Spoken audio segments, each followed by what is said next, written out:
Hello, Barry and Trimby here from the Potholes and Penguins podcast, but today you are joining us to celebrate the Zurich and Rugby Players Ireland Awards for the forgotten season, the 2020-21 season. Trimby, what do you remember from that season? Nothing. The only thing I remember from that season is Bundy shouting loudly at opposition for 18 months in an empty stadium. O'Mahony did offload one time, do you remember that? Did. And we had 40 international games in a row because we had to catch up. Also, and unfortunately, COVID couldn't disrupt Leinster's Pro 14 chances. They still won. Well, look, it was a weird year, that's for sure. And while all of us were at home in lockdown, it was brilliant to have our players go out there in their provinces and the international teams to represent us, to give us something to look forward to. So we think it's only right that we go back and acknowledge all the achievements and all the incredible moments that we had throughout that time. So we've got loads and loads of guests joining us today, but before that, we're going to grab a word with Rugby Players Ireland newly appointed chairperson, Peter O'Mahony. Peter O'Mahony, welcome to the show. How are you, man? Pretty good, thanks, Baz. Pretty good, all good, thank you. That's the new office, is it? The new office, yeah, the mobile office. Commuting, the joys of it. The kids have taken over the house. You do all your office work in the front seat of the car now. All the important calls get done on the carpet. Come here. It's been we've got a lot to talk about from last season. Obviously, that's why we're here, and a little bit on what's going on at the moment. But let's start in a positive. What a brilliant autumn series for you. How was it to be involved in that squad in 3 big wins over the last month? Look, it was brilliant. I've said it already, it was a really enjoyable kind of 4 weeks. Look, obviously it makes life easier when you're winning, as you well know, but there was proper enjoyment in our training sessions and the crack we had. It was really enjoyable, I have to say now, and that was great. Look, I mean, the performances were the great thing. There's times where you get big wins, but it was the manner of the performances I think were the most pleasing. Pete, has Farrell tapped into something that we haven't seen before? Because it just looks like lads are playing with smiles on their faces. They're playing great rugby, great to watch. The standards through the roof, and it just looks brilliant. And you said yourself, I think you said it's the best week or best campaign that you've experienced. What is it? What's different? Can you put your finger on it? Yeah, look, I think we've been at it for a while, and it takes time for someone to put their stamp on it. And Andy has always said that he wants enjoyment as part of it. We certainly work hard, but we you have to enjoy things to properly get the most out of it and to properly be invested in it. And I thought you saw a good chunk, or everyone in the squad really properly invested in our squad and getting to understand what we need to do, what we need to get right for us to properly click. And it's taken time, but it's starting to get there. We still have lots and lots to go.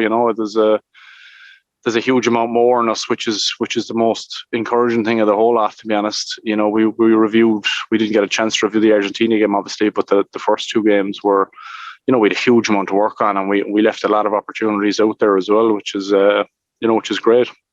Have you changed in any way in your personal approach to those big games? Because I've heard you in the past say how you might be stressed before a game, or you found it the nerves kind of were hard to handle. Have you found, like, with experience or just even over the last 20 months that we've gone through, like what you're saying about enjoying a little bit more, has that kind of changed for you in any way?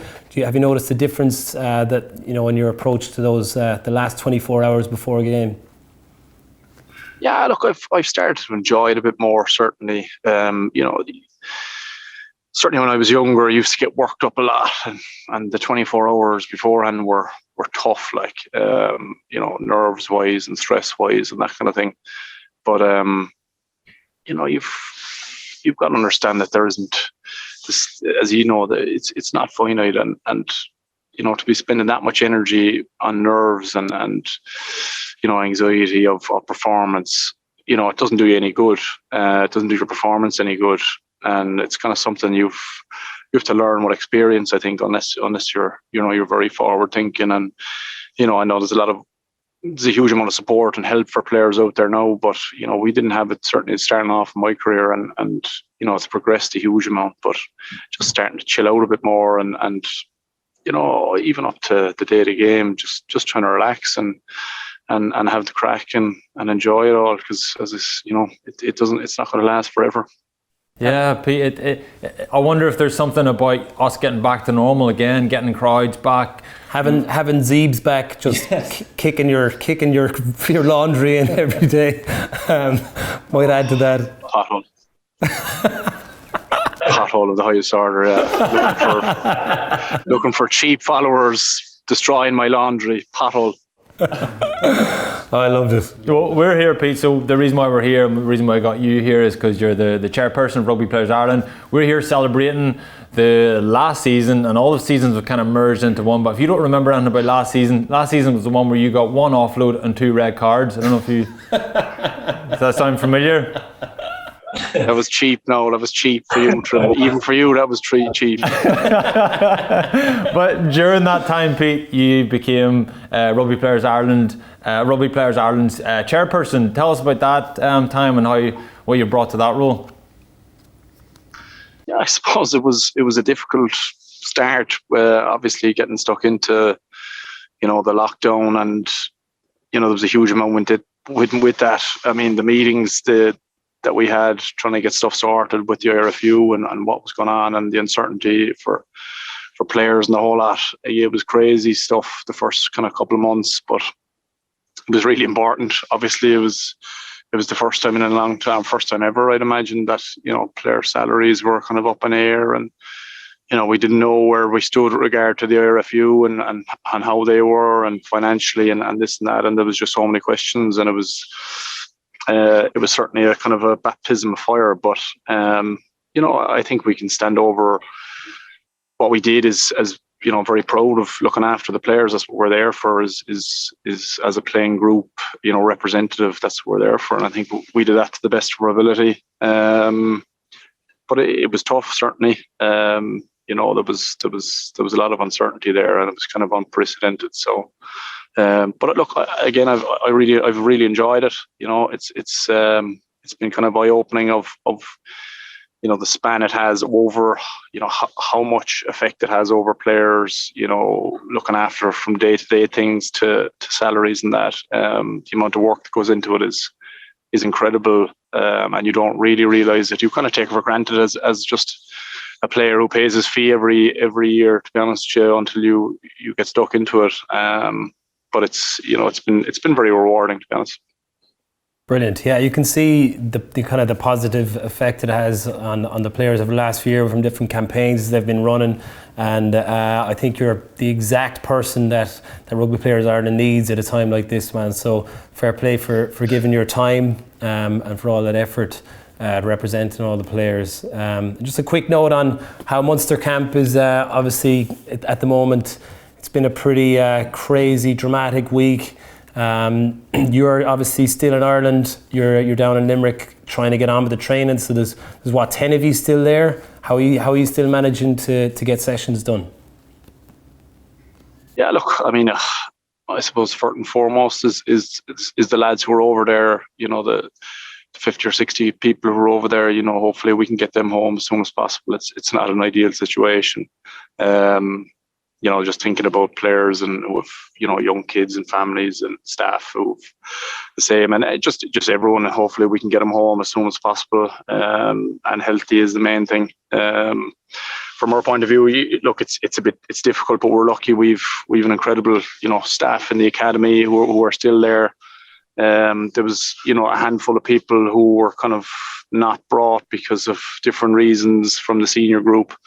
We're still there, still there from the kind of management side of things. So, and then we've a great academy, and we've pulled players from the NTS squad, the young guys today, a couple of All-Ireland League players today. So look, we got to make it happen.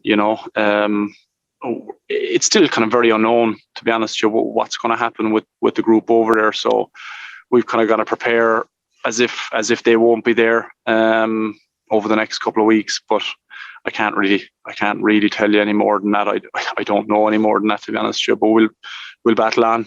That's all we can do. Okay, fair play, man. We're fingers crossed that they get home all right. We get to see a full packed Thomond Park next week for the European Cup games. So look, we'll let you back to it, man. Thanks a million for joining us, and well done again for your role at Rugby Players Ireland. Pete, we know you're up for Gardener of the Year this year, so good luck with that. Got our fingers crossed for you. Thanks for that, Trimby. Cheers, boy. Cheers, Pete. Just one thing, lads. I just would like to say thank you to Zurich and all the RPI sponsors. We wouldn't be here without them. They're a huge part of what we do. It's beyond essential for us. So a big thank you to them as well. Brilliant. Cheers, Pete. It's great. Thanks, lads. See you. Take care. Bye. Now to our first award of the evening. Let's take a look at the nominations for the Nevin Spence Men's Young Player of the Year Award. OMW, on my way to you. Good at what I do. I'm OMW. Watch me walk away, putting myself on display. 1, 2, 3 a day. I'm on my way. I'ma have you on tiptoes, watching my diamond afterglow. I know you wanna take me home. I'm on my way. OMW, on my way to you. Good at what I do. I'm OMW. OMW, on my way to you. Good at what I do. I'm OMW. On my way. They wanna judge me, I'll testify. Catch me on Insta, I'm verified. They want me quiet, I amplify. I'm on my way to the best thing that you've ever seen. You know that you bow to the queen. You lose all your senses and reason. I'll give you something to believe. OMW, on my way to you. Good at what I do. I'm OMW. OMW, on my way to you. Good at what I do. I'm OMW. On my way. Trimby, before we meet our winner, can you give us a brief word on Nevin? Yeah, the best thing about this award for me is how awkward Nev would be about being the centre of attention. But seriously, this award becomes more and more important every year because fewer and fewer guys had the privilege and we're fortunate enough to play with Nev. So less guys have had that firsthand, and we just need to keep remembering him every year. It's very important. OMW, on my way to you. Good at what I do. I'm OMW. OMW, on my way to you. Good at what I do. I'm OMW. On my way. On my way.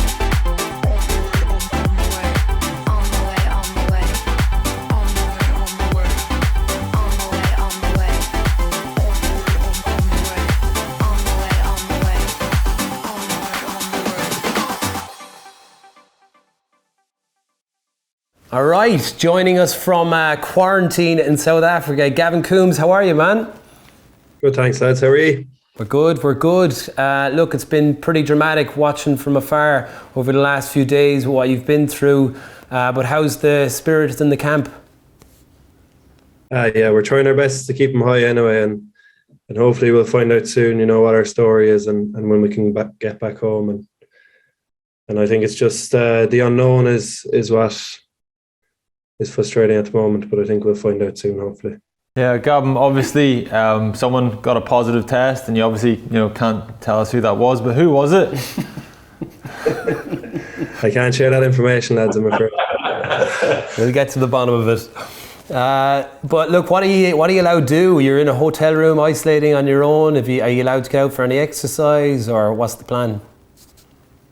So we're waiting to see now, so maybe not, depending on what the ruling is. So we haven't heard anything on that side yet. So we're just stuck in our rooms. Netflix, if you have good enough Wi-Fi for it, or else you're stuck to the TV. Gavin, you sound like you're under duress. Wink if if you need help. No, I'm all good. I'm all good for now anyway. Come back to me in a few days. Yeah, well, look, you're here to celebrate and to receive the award for the 2021 Young Player of the Year Award. So, look, it was a pretty phenomenal year for you scoring. Was it 15 tries you scored? Was there a hat trick and maybe 4 tries in one game? It seemed like every time you touched the ball, you were going over the line and taking 3 or 4 people with you. So, it must have been an unbelievable buzz for you to play that many games first and foremost, and then to score so many tries.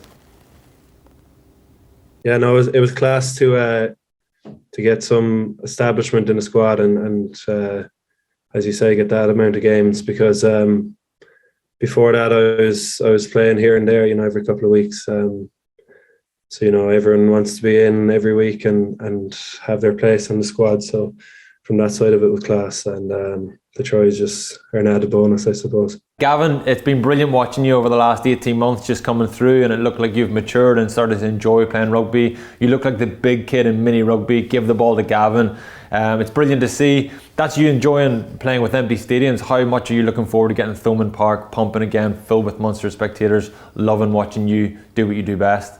Yeah, I can't wait now for packed out Thomond Park, to be honest. That's obviously what I grew up dreaming to do, to run out to that noise. So I can't wait for that. Even when we had the 75% capacity against Connacht, it was unbelievable, just doing that half lap before the game, and the crowd really, really gets going. Thomond Park is special, and I cannot wait to experience that on a European night. Look, as you said, growing up, that's all you ever wanted to do. Across the back row, 6, 7, 8, wherever they put you, you're going into a jersey that's been filled by some of the best players that have ever played for Munster, and Axel, Quinny, Dennis Leamy, even CJ Stander, and not to mention the boys that you're competing with now at the moment. But is there anyone particular for you growing up that you idolised in that position? Probably Axel. I always played 8 growing up, and that's where I wanted to play, and that's where I still want to play. So definitely him, and he had a he had a wide range of skills, and watching him was a joy. So definitely him. He was probably my number one growing up. Well, look, I'm not sure you didn't get any free pizzas for life after scoring that hat trick, did you? No, actually, but I might make a few phone calls around Limerick and see if I can get anything if I do it again. Absolutely. Well, look, we can't not mention the West Cork Mafia that has been, I suppose, every time you're mentioned, it's drawn upon. But tell us a little bit about that growing up and now when you've gotten to play for Munster and all you boys coming through. It's incredible to see from such a small part of the province to see such a crop of players coming through. Yeah, it's funny because I suppose when I was growing up, there was no one from West Cork that played for Munster, played for Ireland, and rugby was quite small. It was probably only a few clubs, and since the last 20 years, it's exploded down there. And I think we're starting to see the fruits of the labour that all the volunteers and every club member puts into the underage systems down there. And look, hopefully many more people are going to come through from that pathway, and the lads there at the moment are only the start of what's to come. And obviously during the summer for you, getting your first cap off the bench and then a second one the following week to start, how special was it for you to pull on that Irish jersey? Yeah, it was incredible. It's stuff I thought I would only dream about even up to 2 years ago. I'd never thought that opportunity would come, and then off the back of last year, obviously it did, and I was delighted. And then to have my family up there and have them in the crowd was special, especially they hadn't seen me play live all year. So it was a pretty incredible moment after the game to see them. Brilliant, man. Well, look, I'm sure there'll be a hell of a lot more to come. We can't wait to see you back in Thomond Park, and hopefully you get back safe and sound over the next couple of weeks. So look after yourself, and massive congratulations on becoming the Nevin Spence Young Men's Player of the Year award for 2020-2021. Thank you very much, lads. Appreciate Cheers, it. Gavin. Cheers, Gavin. All the best. Okay, we've a lot to get on to today, so we're going to move on to the Whoop Women's Young Player of the Year award, which is being awarded for the very first time. The nominees are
and the winner is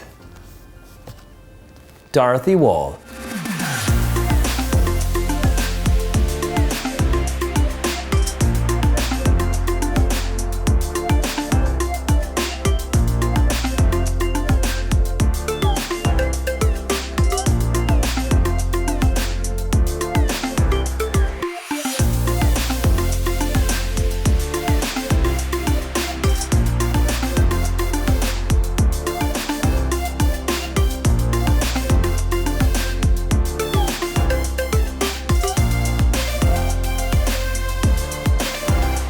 Dorothy Wall, we're here to celebrate Young Player of the Year. Take us back. You kind of burst onto the scene back in 2020, 2021. What was it like for you coming into that kind of an environment and playing international rugby for the first time?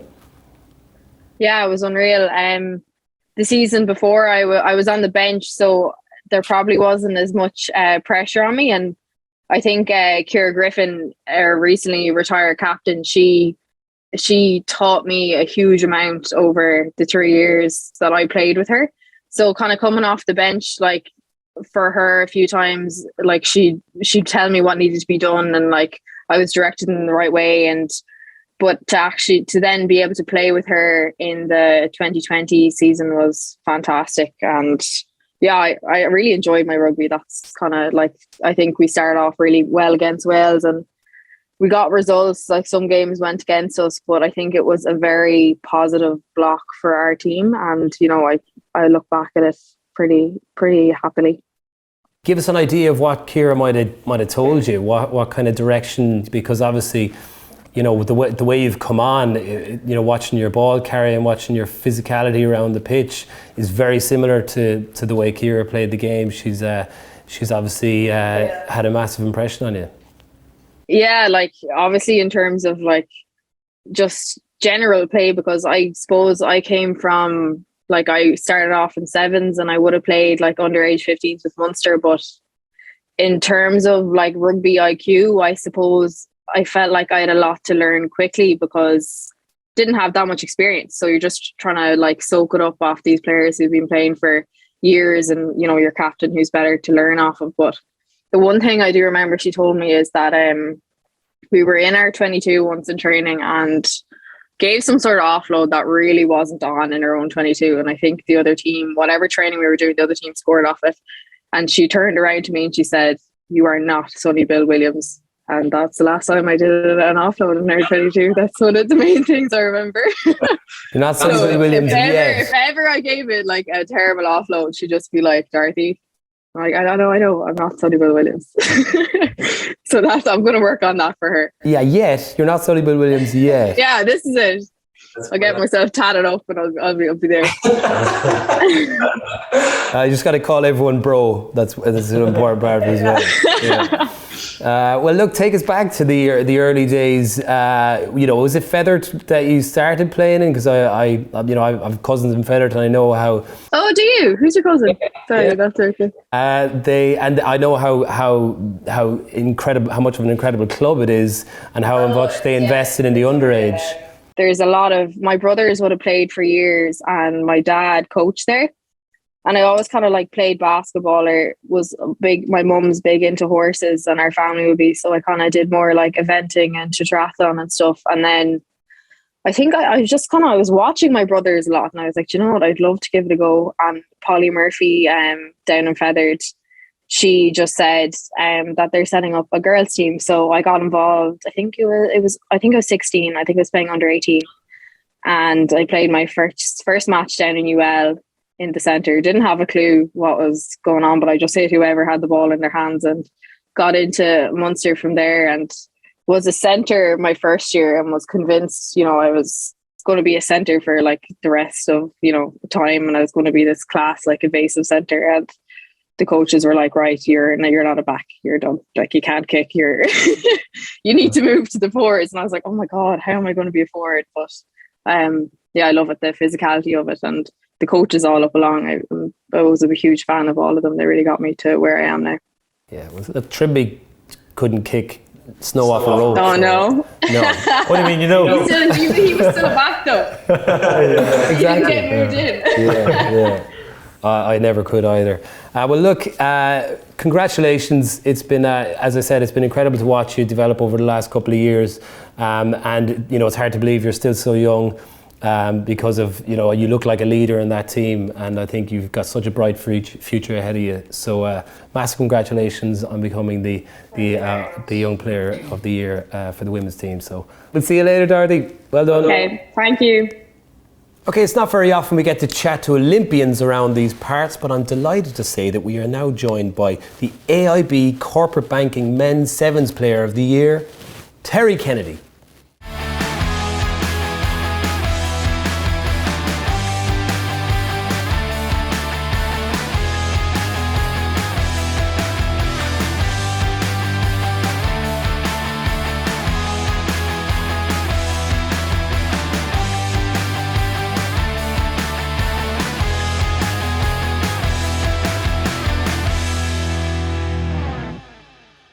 Terry Kennedy beaming in from Dubai. How are you, man?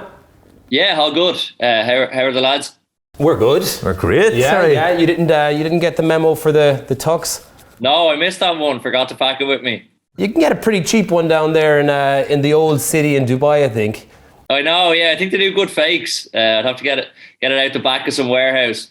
Yeah. Well, look. How's it going over there? How are you settling in? Good, yeah. We've been here over a week now, so well settled in at this stage. Trying to acclimatise to the heat now. I don't think that's quite 100% yet, but getting there. There's no fear of you. We've seen you ripping it up. I mean, even over the last few days, that pass out the back door to Jordan Conroy has been circulating again on Twitter for some reason. Talk us through that moment, because I think that was like one of those moments where everyone was like, "Oh, Jesus, stop." Yeah, I've got a few questions about that one, but I think that was one of those things. It just split-second decision. I went for it, and luckily it came off. I think if it hadn't came off, I probably would have got the shepherd's hook. So luckily it did. No, I think Jordan Conroy is one of those guys that you just want to get the ball to as quickly as possible, right? So that kind of looked like it might have been in your mind when you were doing it. Exactly, yeah. Just get the ball into his hands and let him do it. Well, look, he had a pretty crazy journey over the last 5 or 6 years. I mean, and it culminating in that huge win in Monaco, and then getting to the Olympics. What was that experience like for you, especially that big win over there, and then knowing that you'd finally, relived a dream and getting to the Olympics? Yeah, it was incredible. Yeah, the year and a half or so before Monaco was a funny one, because we played our last tournament in March 2020 in Vancouver. And then, well over a year anyway of just training, kind of constantly thinking we have tournaments coming up and then they'd be cancelled due to COVID and stuff. So it was a difficult period, but obviously we stuck together as a squad and trained pretty hard during that period, and thankfully it paid off in Monaco for us. Yeah. How was the Olympics then? Yeah, it was cool. It was obviously completely different to other Olympics by the sounds of things, with COVID and no crowds and everything. But even getting to kind of embrace the whole Olympic Village and see and meet other athletes from different sports and completely different backgrounds, that was pretty crazy. And that was probably the coolest part of it, just being in that in that Olympic Village and seeing how everything went on there. Is there a bit of a change up, Terry, with the kind of the old guard, the Harry McNulty's, the Greg O'Shea, all the showbiz, let's face it, moving on, and a few young fellas coming in? And are they embarrassed that they haven't got Olympic tattoos? Yeah, it's a bit of a change up, all right. In the Olympic squad, I was probably one of the youngest lads, and now I'm over in Dubai here, I'm one of the oldest lads. So it's a big shock, but no, the young lads are getting on great, and obviously disappointing to see some of my good mates move on, but they have other things going on that they want to chase, so it's fair enough, and it's good to give the young lads an opportunity out here. Yeah, absolutely. Well, look, the very best of luck for the weekend, man, and thanks a million for joining us. And look, a massive congratulations on the award, the Rugby Sevens Player of the Year. Well done. Cheers. Thanks a lot, lads. Cheers, Terry. Good man. Okay, next up, it's the Druids Glen Moment of the Year. If you're like us and you can't remember what happened last year, here's a quick reminder of all the main events.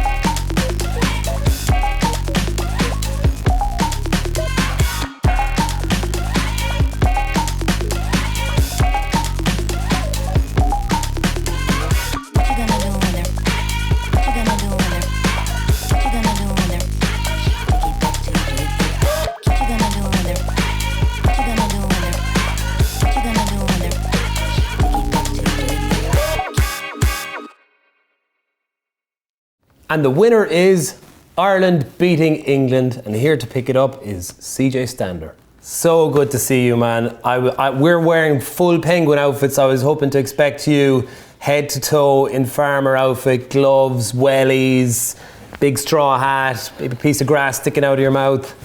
That's a scarecrow. Especially, I put my best shirt on, best farming shirt for you guys. So this is the best you're going to get anyway. I'm not on a tractor, so that's good.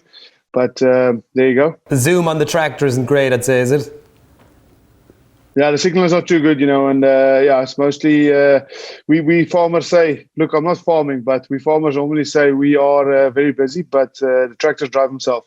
CJ, I like the idea of no one in Irish rugby has seen you for 6 months, and we just beam you in, and you've got a thick Limerick accent. That's yeah, that's going to stick. You know the story about me not knowing a lot of English, but I think I've learned to speak English in Limerick. So the Limerick accent is going to stay forever. That's like never going to change. So I'm actually in the property development at the moment. So there's a few Irish customers we have, and they're all surprised when I speak to them over the phone. They actually can't believe it that there's a Limerick guy actually selling and building houses for people in South Africa. Good man. Well, look, I know half of Munster is out there at the moment, so they've missed you that much that they've decided to move to South Africa for the next 6 months by the looks of it.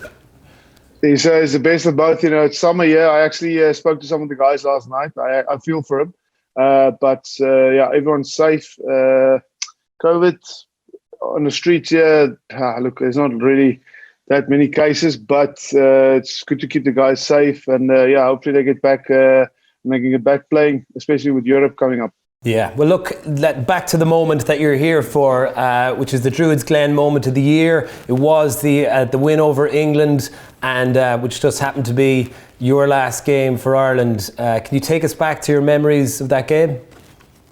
Yeah, it was so the week. Well, I knew well in advance I'm going to retire, So that week I've spoken to Andy Farrell actually about it, and he said to me, "I think it's a great time to share my news with the guys." And we just sat down for dinner. The Carton House. We sat down for dinner, and I just said to the guys, "That's it, and that's my story. That's the end of it for me." And I couldn't the emotion I got of the guys and the reaction. I didn't say not believe it, but I felt that I could feel it, the emotion in the room, and I wasn't expecting that type of reaction from the guys. Guys were crying. Some guys I thought are big men, and it just showed that for me personally, everything I gave for that jersey and for Munster and Ireland, that I made impression somewhere, and they sometimes never understood me, but they enjoyed my company. And that week, just everything fell into place. You guys know with international games, you can't get too emotional, but I think we needed a bit of emotion that week going into the game. And we went in played England, and everything just fell into place. And it was emotional for me, more the sense that I was ready, and I'm still happy with my decision. I was ready. I was just emotional, just leaving friends behind, but it was a great send-off. And I just remember running into, I think it was Billy Vanapola and Tom Curry. And they, from their side, the two players, they couldn't have given me a better way to leave the game. I just remember running into them and rattling, I love that. I used to love that feeling when you run into someone and your body starts tingling, and it's, you won a car crash, and they send me off. That's one part I enjoy from that game. And the smile I got after that, it was a proper send-off, so it was a special week. Oh, great, CJ. As you say, and as you're alluding to there, you left a big dent in Irish rugby and Munster rugby, and just made a big impact. So you were saying it was emotional there. Have you ever, over the last 6 months, what's that transition been like for you? I was going to say you probably don't miss the collisions. You probably do miss the collisions, but no doubt you miss the friendships and the people more.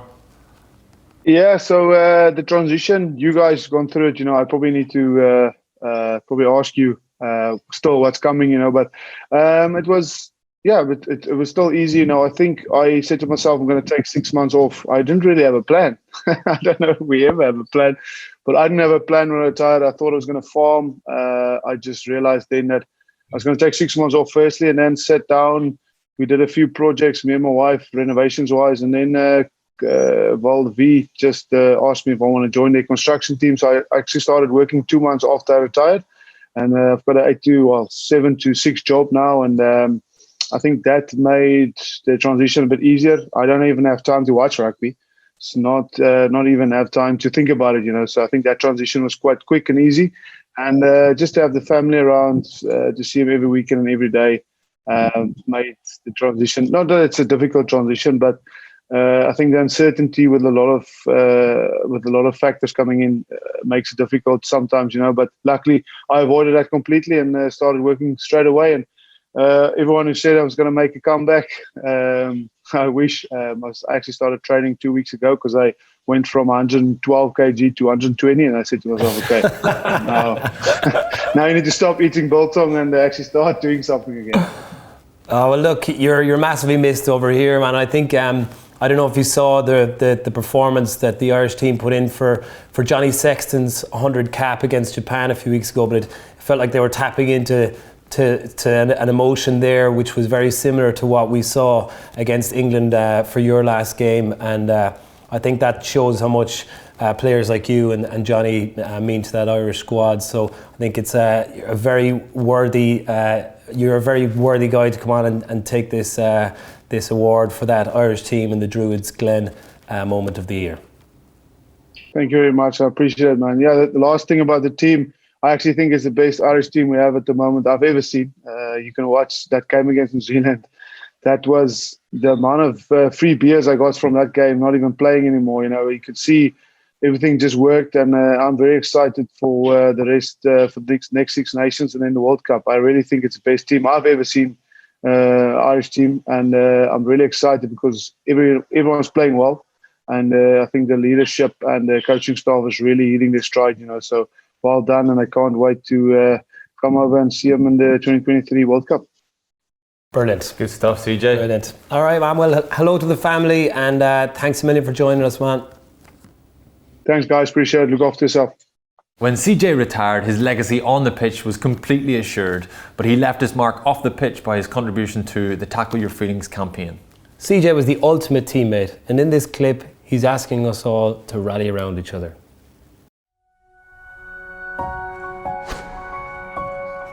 I was actually at the Bulls and I was told I was too small, and I actually had to make a decision to go back to the farm. And then out of nowhere, Munster popped up and thoughts go to it, is it really the right decision to come over here? Am I going to make it? Put a lot of strain on me as a person as well. I think I made it clear to everyone with my first speech when I arrived that I couldn't speak at all. I think I just said hello. Everyone just started laughing in the room, and it made it it made it, for humor for me, it makes things easier. And I started speaking English to my wife at home. And language is so important to express yourself, because I wanted to really be part of the group by speaking their language, I think the lads really rallied around me, and wanted to make me part of the squad and part of the families, even inviting me to their homes, And the Irish culture is just that everyone is part and everyone is welcome, and let's make it great for them. I think it's very important to have a good support structure around you as a person and as a player. First thing I do is see what I can control, talk to someone I really trust and I have respect for, that can give me an honest opinion back. Someone I really spoke a lot to was Axel. He was someone that really sat down with me, improved my game, because that is something that I had to change as well. If it's a big thing, then, deal with it as soon as possible. If it's something smaller, then I just normally just laugh it off. I am CJ Stander, and I am taking control.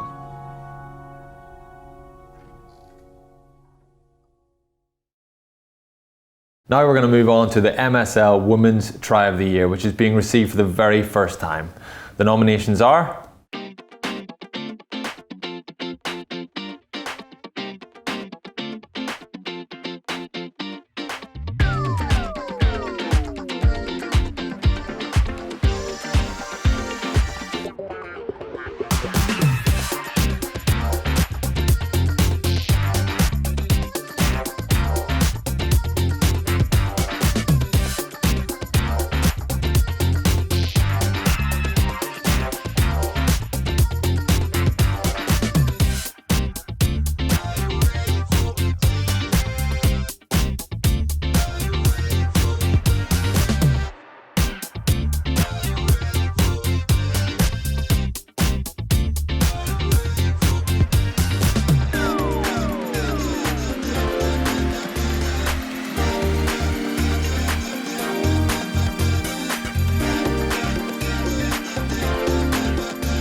Beaming into us live from Dubai, of all places, is the winner, Bevan Parsons.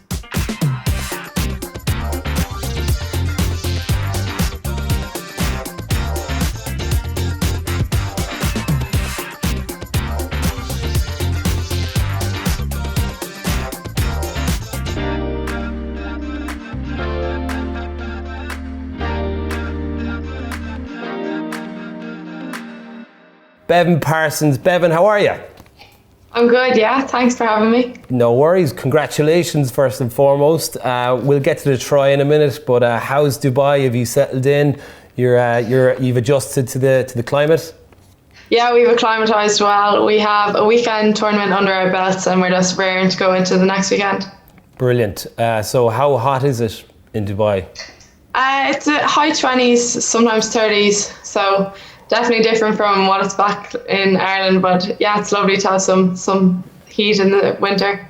Yeah. Bevan, you must be loving life at the minute. It's your birthday this week, is that right? Yeah, 20 tomorrow. 20 tomorrow. No longer a teen. Yeah, and every time you get the ball, you seem to, all eyes are on you, and you seem to be just smashing it and doing unbelievable things. There's a few tries we could have picked from, I think, but talk us through that try that you scored. Oh yeah, like it's definitely a team try. It was a nice scrum and then through the hands out to the wing. So, it was a real team effort. I suppose I was just the lucky one to get over the whitewash. Classic. Humble. Classic, humble. Yeah, I love humble. it. I love Too it. humble. Well, what wasn't really a team effort was that break you made last year. I think that went viral all over the internet when we got to really see you open up the legs. I mean, were you always that? Had you always that acceleration? Were you always that quick? Yeah, I think that was one of my strengths in underage, and now I'm just trying to, be able to showcase that a little bit and add more strings to the bow. Well, look, I remember Trimby and I were doing a show a few years back, and I couldn't believe when I heard that you were only 16 years of age and the youngest ever international player in Ireland. So it's hard to believe you're still only 20, because that seems like a long time ago, which is incredible. But look, the very best of luck for the weekend. We hope you rip it up. We can't wait to see you, get back in that green jersey and scoring a few more tries like that classic one. So congratulations on the award, and best of luck for the weekend. Yeah, thanks a million, lads. Cheers, Bevan. Cheers, thank you. Okay, next up we consider a few tasty efforts for the MSL Men's Try of the Year. And the nominees are...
And our winner is JJ Hanrahan.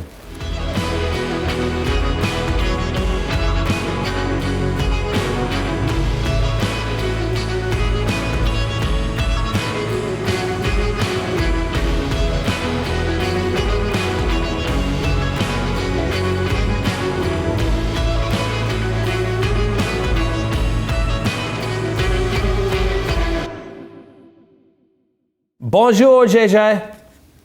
Bonjour, ça va? Ça va? Is that the limit? You That's tapped the limit. out? Tranquille. Tranquille. It's a place in West Kerry, I think. What was it like when they expected to sign this 28-year-old, I suppose, up-and-coming man who's going to come in and take over that back line, take over that team, and they signed like a 56-year-old from Kerry. A 22-year-old, really young, ready, really fit. Is that what you mean, Baz? A 56-year-old from Kerry who could barely command the English language. Well, I think when I speak a bit more like the lads from home, they can understand me better than trying to speak English, guys. How's it going, man? No, it's good. It's good. It's been eye-opening. There's no point beating around the bush. It's, I suppose for me, coming over, I had zero French, never did in school, didn't have a word of it. So that's been, and everything, like all meetings, even the coaches here that are from New Zealand, they all speak pretty good, level of French. So everything's in French. So just trying to find my way around and understand things and get fellas to translate for me. And, but overall, starting to get there now, and it's finally starting to sink in, and I kind of have an idea what's going on at the moment, so that helps. And how's the rugby going? Good. I'm really enjoying it. I suppose I mean this in the nicest way possible. Is kind of, it's really different to home, really different. You know what I mean? Like I've almost had to forget everything I did at Munster, and because they play a totally different way, which has been really exciting for me. Been a bit of a challenge at the start because I kind of have to go with a new approach. But once I got it and understand the principles of attack and stuff, it's been good. What about the stadium down there? Have you got full stadium, people back? Because that place is bouncing when it's full, isn't it? Yeah, like I suppose that's one thing I've kind of noticed as well, is home or away, no matter where you are, the stadiums are out the door. They're packed. We were down in Portland at the weekend. We lost in the last minute of the game, the most French ending ever, which I'll explain there another day. But it was just insane. The crowd, like the minute we got in the stadium, the crowd were booing us from day one. Any penalty that was given, the ref was getting abused. Full stop. It was crazy, but it's an amazing experience. It's pretty cool. Wow. Well, look, take us back to Thomond Park for the reason you're here. The try of the season 2020-2021 against Cardiff. It was an empty stadium, I presume, but it was a truly phenomenal try. So you're taking the kudos for about 6 other players for this. So congratulations. Talk us through your memories of it. My memories of that moment were, I was unbelievably pissed off at the time because I'd just coming back from COVID. Ended up getting COVID off one of the lads, so I can't mention on here, obviously. And so I was in my own room for about 14 days in lockdown. So came back and came off the bench for that game, and just came on. And thankfully, we're just trying to play as much as we could. And Damien just called the ball out the back, and the rest happened. So it was pretty impressive. The amount of offloads are crazy. Not like we practiced that or anything, but it was pretty good. Yeah, well, look, it was the closest thing to French rugby I think that we've ever seen from a Munster team. So hopefully we might see more of it. Great chatting to you. Thanks a million for joining us, and congratulations on the award. Appreciate it. Cheers, Jay. Cheers, JJ. All the best. See you later. Bye bye. Over the years, Zurich have played an integral role in supporting players off the field through their work with Rugby Players Ireland. The Zurich Contribution to Society Award recognises those who have used their profile to improve our communities. This individual barely has a bad bone in his body. From his platform on Ireland IM, he is a regular advocate for charity work across the country, participating in Rory Best's Miles to Mayo Walk and Support Ireland's recent Let's Get Moving campaign. In the past year alone, he has also lended his support to several initiatives being led by Rugby Players Ireland, including Tackle Your Feelings and the Irish Heart Foundation's Reboot campaign. This guy's never had a bag of coal from Santi. 100% on the good wish list this year. The winner of the Zurich Contribution to Ireland Society Award is Tommy Bowe! Tommy, congratulations on the award. I'm delighted to be here to present you. But the funniest thing about this award for me is Rory walked from Newry to Mayo. You just got lunch with him and you get the award. It's actually true, Andrew. I just turned up in Monaghan as well. It was only around the corner, so I was able to just join him. I think David Humphreys and Gigi and Conor McManus, the Monaghan Gaelic footballer, they all arrived a lot earlier. I was just told to be there at a certain time. And when I arrived, we just walked into Monaghan and sat up and had a bit of lunch, and then I had to wave goodbye as Rory got piped out of there again. So yeah, do you know what? It's an absolute pleasure to win an award like this. I am very, very grateful. But considering the amount of work that rugby players do, all whether past or present players for different charities, I think, I'm blown away by the amount of work that they do and the money that they raise, because charities have found it really difficult certainly over the last year. So for me to win this award, it's very humbling. But I think it's just in recognition of rugby players as a whole. We try to do our bit because we are so fortunate, and to try and help out where we can. That's all we do, really, and get a bit of lunch while we're at it. Good stuff, Tommy. Ireland Sport, I think, as well, and then Rory's Miles to Mayo. 10 charities, was it? 10 charities.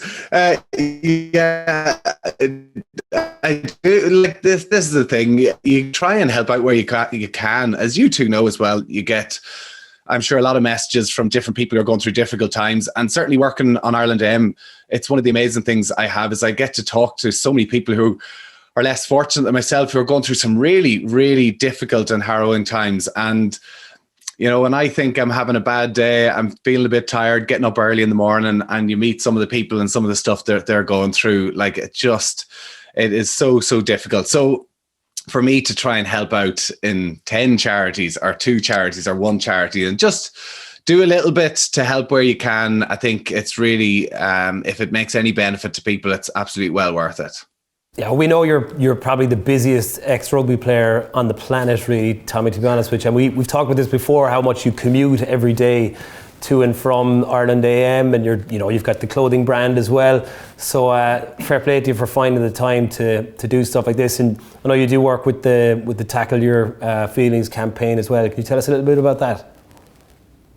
Yeah, listen, I've done a bit of work with Tackle Your Feelings. I think that it's really important. It's something that I'm really conscious of since retiring from rugby and meeting a lot of people and in dealing with mental health. I'm involved. I went to university in the University of Ulster in Belfast, and I donate money to their Mind Your Mood campaign as well, because I think that mental health, certainly for young people and middle-aged men in particular, I think it's an area that people really struggle with. So it's hard for me to say, that I have had difficult times like everybody has. It's just trying to open up and to talk about it. And I think that that's the most important thing. And something that I enjoy is catching up with you, Trimby, or catching up with you, Barry, and just having a chat and feel open enough that if you are going through a difficult time, that I'm open enough to ask you how you are feeling. And I think that that's really important, and certainly Tackle Your Feelings has been a major contribution to that.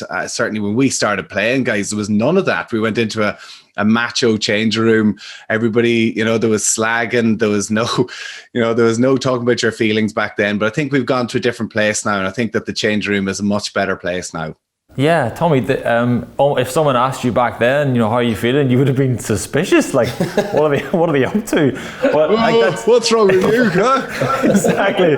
But it kind of shows the work that Rugby Players Ireland have been doing, and not just in that area, but Rugby Players Ireland have been so supportive for guys like ourselves, gone out of one career and into something completely different. How do you find that with the work Rugby Players Ireland are doing in that transition period for you? Yeah, well, listen, and one thing on the Tackle Your Feelings from Rugby Players Ireland is that I've noticed that an awful lot of people, not just rugby people, have watched those videos, the likes of James Lowe and Jack McGrath and Emer Constantine.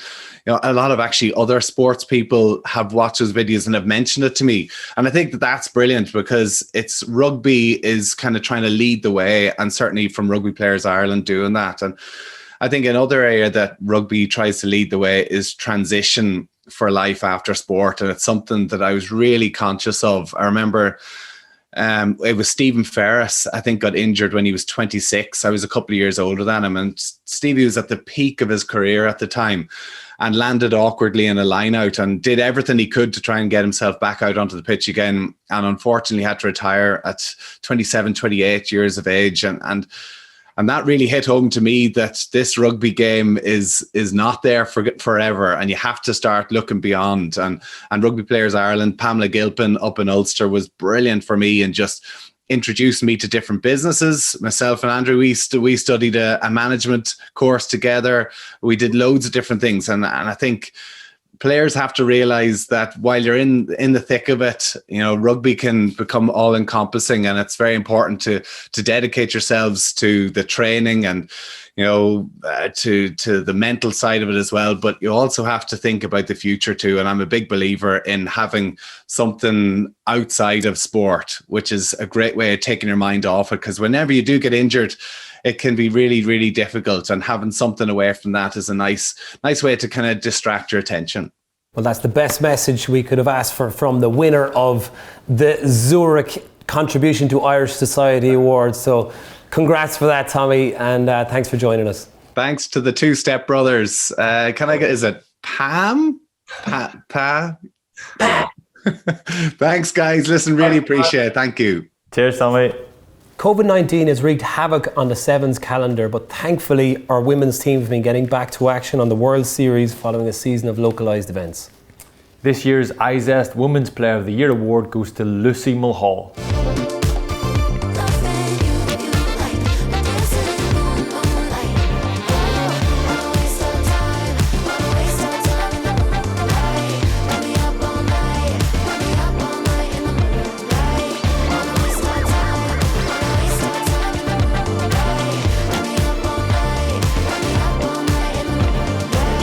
Lucy, how you doing?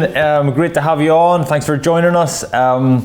Obviously, the last kind of year and a half has been pretty disruptive. How good is it to be back playing rugby again, Lucy?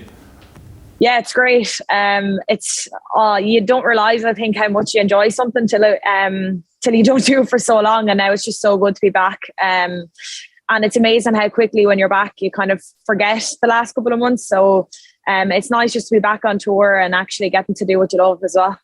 Yeah, and has there been much change up with the squad? Is it the same girls going again, or how close is the squad getting when you're over there? Yeah, we've actually quite a number of new caps, which has been great. That's probably been the massive positive of COVID, is that we've had a good few girls come in from underage and get loads of training time under their belt, and then a few training tournaments in the pre-season. So we had 3 new caps last weekend, which was massive for us, and they did so well as well. Because of the fact that they had a nice bit of training. So yeah, it's quite a new squad. I'm now the oldest and the granny of the squad. We had a few girls leave as well during it. So starting to feel my age a bit. The granny. What are we? If you're the granny, what are we? Let's not make this about us. Yeah. But how good does it feel then for you to be the Ireland Ladies Sevens Player of the Year? Oh, it's to me, this is the pinnacle when it comes to individual awards. To be nominated by your own playing group, it's their opinions that matter the most to me. So as much as like team accolades are so good to have, for an individual accolade, this is the pinnacle for me, is just to be voted by my own playing group. And for me, it was quite an enjoyable year of training. It sounds strange looking back on it with COVID, but it actually kept us going and kept some structure to our lives, our daily lives, and we got to keep in contact with each other. So we were very fortunate to be able to do that every day. So yeah, it means a lot to be voted by my own playing group. Brilliant. And are you getting any bit of downtime in Dubai? You're getting to the expo or anything like that? I believe we might be heading there during the week. We actually managed to get to the water park yesterday, which is really cool. I think it's the biggest one in the world, so it was nice to do that, and then just back into a double day training today. But yeah, I think maybe the expo during the week, and other than that, then just get ready for this weekend again. Bit of river dance. You're probably, as the granny, you're probably the only one that actually remembers river dance. So. Probably, that's scary enough. Well, look, the very best of luck at the weekend, and massive congratulations on the award as well. Thank you so much. Thanks for having me. Deadly. Today's awards winners will each receive a Whoop 4.0 from our friends at Whoop, the world's leading personal digital fitness and health coach. It's been a difficult few months for the Irish women's team, but there have been a lot of bright notes along the way. Here are the worthy candidates for the Zurich Women's Players Player of the Year. Hit it! That's what I'm talking about. Wait! Okay, now, from the beginning. Hit it, boys.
From the beginning.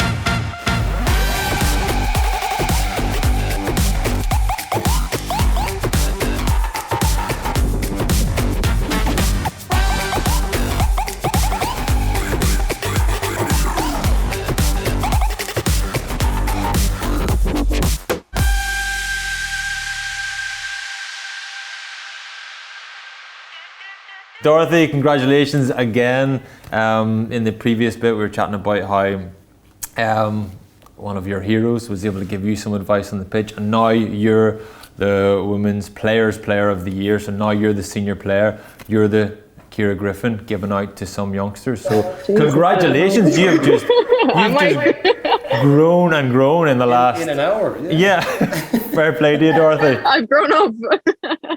That's some career trajectory. So hopefully that keeps going that direction. Yeah.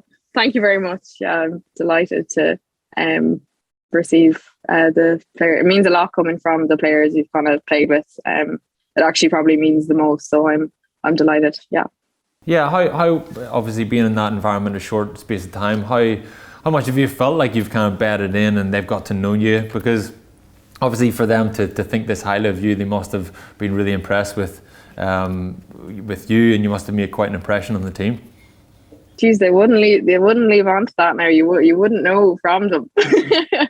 But yeah, I suppose I came in when I was 19, and I suppose the step from underage to senior, like, it's great because you've friends who are all different ages and all different life experience, and I love it. Like the culture, everything that was kind of, like I couldn't say more about that team. And it's been a bit of a rough patch since the Six Nations with the qualifiers and everything, but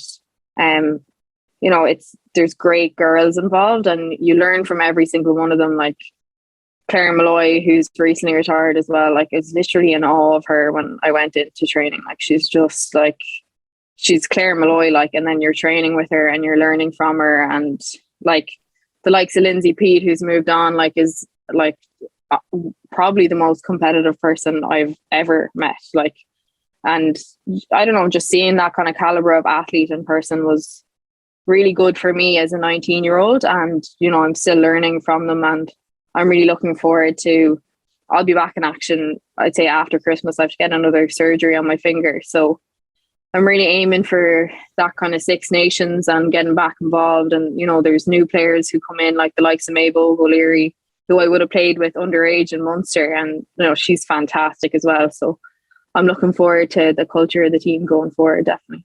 Does it feel like, I suppose, because the women's rugby's gone through a little bit of a tough time in the last couple of months, and then obviously Greg McWilliams coming in, a few youngsters coming in. Is there a lot to get excited about over the next while? Does it feel like it's a new era? Yeah, like I was sad as well because, I missed playing with Lindsay and Junior for the last time in November. I was injured, but like what they gave is going to be invaluable going forward for us, I think. So, I am really excited. I was kind of thinking, like, when I'm doing my runs or I'm gymming or whatever, I'm like, I'm actually really buzzed for next year's Six Nations. It's in April, but like, I think it's going to be a good thing going forward. Like I'm excited. I think other players are too. Just going back to 2020, 2021 quickly then, that was a strange season for everyone, and it was very disjointed for you, but you personally, coming through that year, you had so many camps and so many training sessions, so much time together, to be fair, in the National Training Centre. For the women's team to step up to that level, like to that, I suppose, would you credit a lot of your success in these two awards to that kind of time to help you develop in that environment? Oh, absolutely. Like I still do, and had so much to learn. Like we had Kieran Hallett as our defensive coach, and he was excellent. Like there were some really tough camps, like really put through our paces in terms of physicality and just running the legs off us, really. And I think that really stood to us coming into that Six Nations. Like we had the time together, which I'm not sure previous teams would have had that type of time. And it was great. Like you're in every weekend and you're training and you're seeing the girls during the week. Like I thought it was great at the time. Yeah. But I suppose I also have been in sevens for 4 years now. So like when I came in at 18, it was nearly like, because, there's not academies for women's players. It's nearly, when you come in young, it's nearly like an academy. Like you're in there 4 days a week, you get your core skills, like you're conditioned to a point that you hadn't been before underage. So I feel like your body builds up that kind of resilience. So I have to credit the structure in sevens as well, to like how we could then train with 15s and then move into that Six Nations. Yeah, well, look, we can't wait. As we said earlier on, can't wait to see with the mouse drop off the finger and back playing for Munster and for Ireland. So, congratulations again on the 2 awards tonight, and thanks a million for joining us. Thank you very much. Now to the final award of the evening. The Zurich Men's Players Player of the Year Award is one of the finest accolades in the Irish game. Here are the nominees.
What do you think, Trimby? The Zurich Irish Men's Players Player of the Year Award goes to Robbie Henshaw.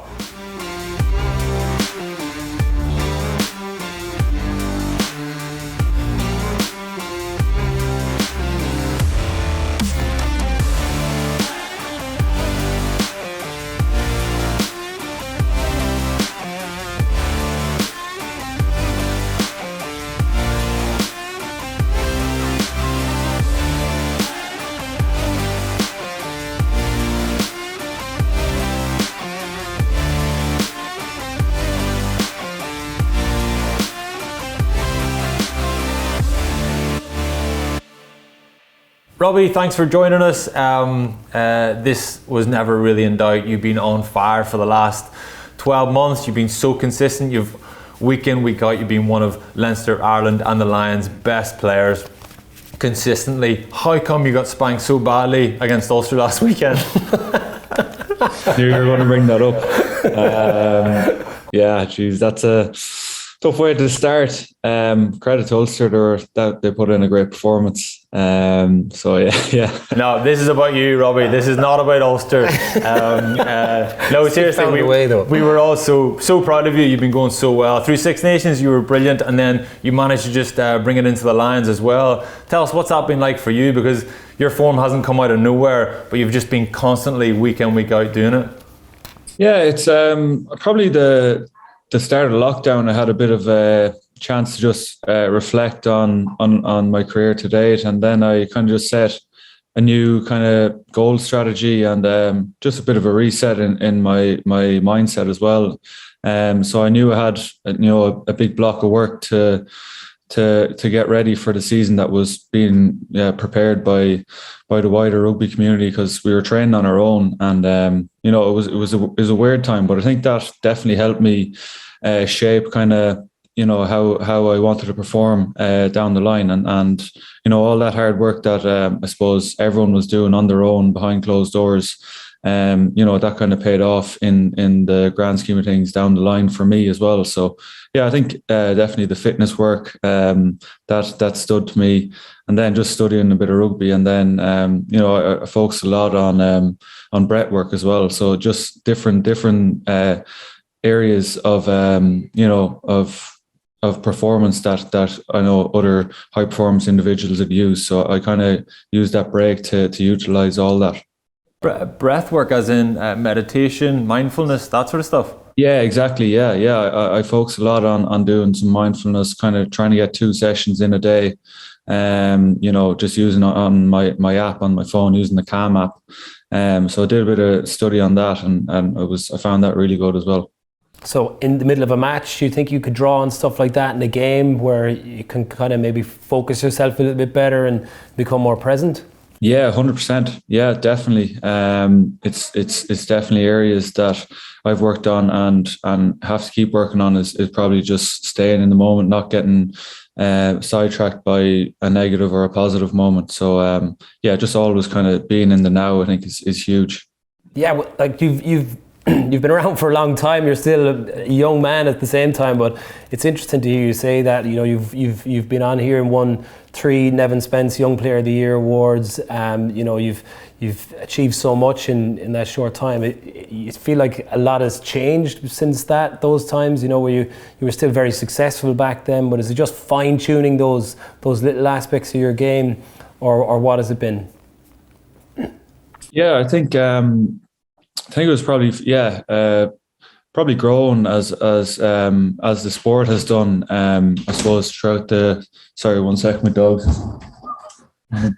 Probably just growing my whole game, I suppose, as the game adapted itself over the last few years. For me, it was about being able to be a distributor as well as a carrier and being able to kick as well. So that definitely I worked on that throughout the year as well.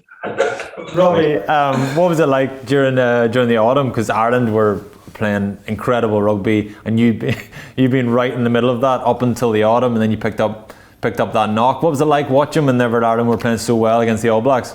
Oh, it was unbelievable. It was unbelievable to be there and witness it. I think just said afterwards, I've never seen such a dominant performance. Probably by the time we played against them in Chicago that time, Trimby.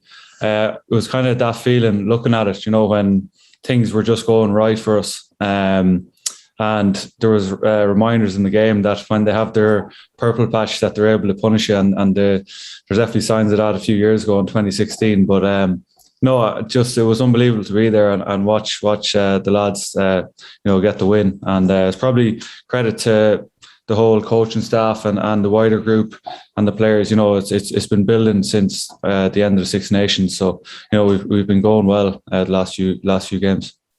Just a little word to your fellow nominees for the award today. So you had Tom Daly, Tyg Byrne, and Ian Henderson. Obviously, you're among some absolutely brilliant players across the provinces there. So that must make it all the more special to receive this award. Yeah, absolutely. Fair play to Tom, Ian, and Tyg. I think they've had phenomenal seasons for the provinces, and for the lads. For Ian and Tyg playing both in the Lions jersey and in the Irish jersey, they put in great performances throughout the season. So fair play to them. They've been outstanding for their teams. What's it looking like then, getting back to Leinster over the next few weeks after Ulster absolutely devastated your entire season? How do you pick up the pieces, Robbie? It was a tough review today now, to be fair. We have to look forward to another good team coming to the RDS this weekend in Connacht. So it's a short turnaround. It's a Friday night game, but we'll be wanting to definitely turn it around. Because it's never a nice feeling losing at home in front of your home crowd. Brilliant. Well, look, Robbie, thanks a million for joining us, and a massive congrats again on winning the Zurich Men's Players Player of the Year. It's so, as Trimby said, so well deserved. You've been incredible for Leinster, Ireland, and the Lions over the last 20 months. So a real privilege, and congratulations. Thanks very much, lads. Thank you. Well done, Robbie. Well done, boy. Cheers. Ladies and gentlemen, that concludes the Zurich Rugby Players Ireland Award for 2020-2021. I found it confusing as well, Barry, but it's very important to mark the achievements of the players over the last 18 months. It is. A massive congratulations to all the players and all their achievements and the awards won. Thank you very much to Zurich and to Rugby Players Ireland. Have a very happy Christmas. And a jolly new year.